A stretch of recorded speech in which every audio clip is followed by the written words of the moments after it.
Olá, a paz do Senhor Jesus, que a bênção de Deus ela esteja sobre a sua vida.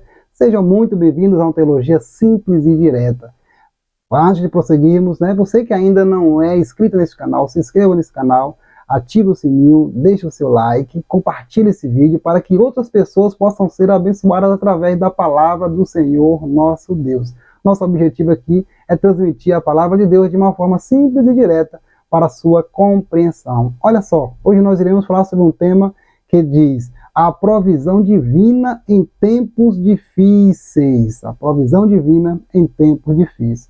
O apóstolo Paulo, ele escreve aos Filipenses, no capítulo 4, versículo 19, ele diz: o meu Deus, segundo as suas riquezas, suprirá todas as vossas necessidades em glória por Cristo Jesus. Olha, Paulo, ele diz que o nosso Deus, ele suprirá todas as nossas necessidades.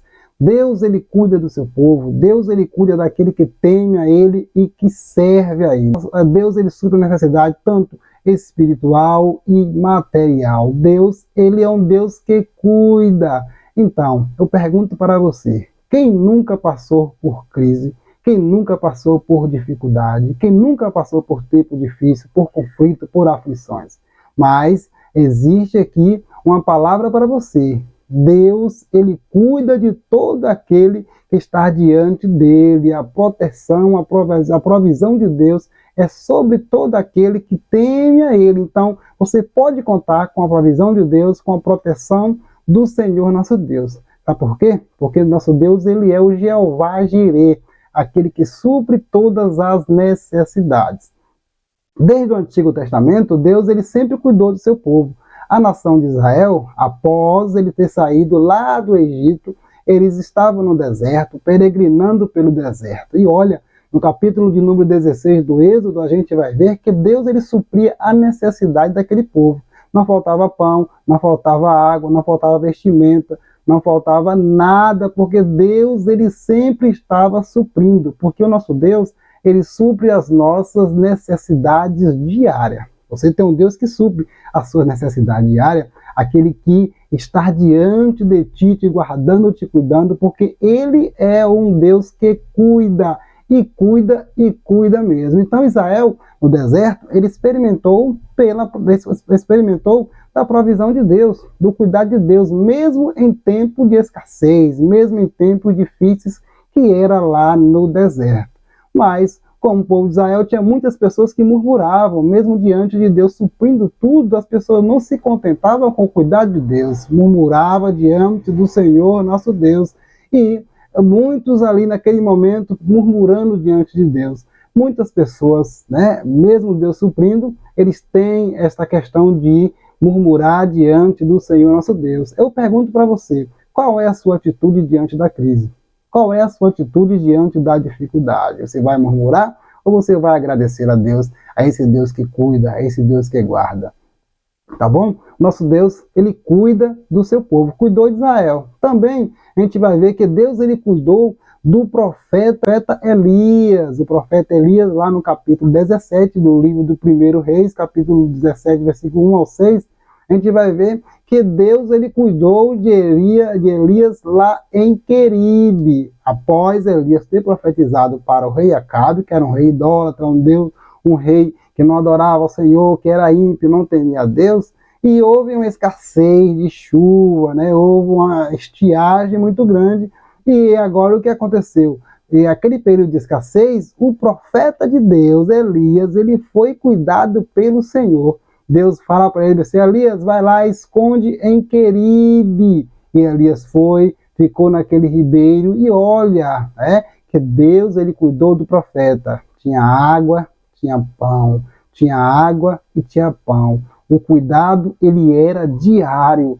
Isso também é na sua vida. O cuidado de Deus, ele é diário. Você pode passar por dificuldade, por luta, por prova, mas a presença de Deus, o cuidado de Deus, ele é sobre a vida daqueles que temem ao Senhor.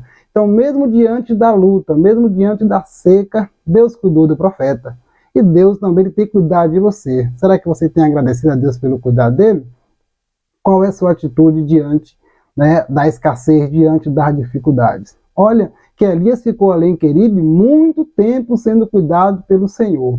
Aí o rio, né, o ribeiro foi e secou-se, né? Secou o ribeiro, e agora o que fazer? Murmurar? Elias tinha todo o direito de murmurar, dizer, mas Senhor, eu vim para aqui, o Senhor mandou para aqui, o ribeiro secou, e agora o que vai acontecer comigo? Elias poderia muito bem murmurar, mas não. O que foi que Elias fez? Elias esperou a direção de Deus. Então, na escassez, na dificuldade, aguarde a direção do Senhor. O que Deus fala com Elias? Deus, ele fala, Elias, sai daí, levanta-te e vai para Sarepta, porque lá eu ordenei a uma viúva para te alimentar. Olha, Deus cuidou de Elias lá em Queribe e agora vai cuidar em Sarepta. Deus, ele usa meios que a gente não entende. Usa uma viúva. Viúva, geralmente, naquela época, era uma pessoa desamparada, pessoas que não tinham condição financeira boa, né? Mas mesmo assim, Deus, ele disse, olha, vai lá, que eu vou ordenei uma viúva para te alimentar. Ainda no capítulo 17 do livro de Reis, versículo 8 ao 16. Então, ser alimentado por uma viúva naquele contexto de seca, de dificuldade, era uma situação inusitada, né? Era quase que impossível, mas quando Deus ele manda, ele garante. Deus ele cuida, ele usa meios que a gente muitas vezes, né, nem imagina que vai utilizar. E quando Elias ele chega diante da viúva, o que ele fala com a viúva? Né? Ele dá ordem, olha, a viúva estava ali catando os gravetos, as lenhas para fazer o alimento, para comer ela e seu filho depois morrer, cozer um bolo e depois morrer. E Elias fala, não, faz primeiro para mim, depois para ti e seu filho. Olha, o milagre aconteceu, a provisão aconteceu na vida daquela mulher, porque primeiramente ela acreditou na palavra do profeta Elias, que estava sob o cuidado de Deus, na direção do Senhor. E o profeta estava obedecendo ao Senhor, que foi até a viúva. E quando isso aconteceu, juntou, né, a confiança da mulher e a confiança do profeta. O que foi que aconteceu? Deus, ele fez um milagre naquele lugar, na vida daquela mulher. Assim também Deus ele quer fazer na sua vida, tá bom? Momento de crise, de dificuldade, creia na provisão de Deus. Creia que Deus está cuidando de tudo, nos mínimos detalhes, Deus está cuidando de tudo. Que a bênção de Deus, ela esteja sobre a sua vida, em nome do Senhor Jesus. Amém.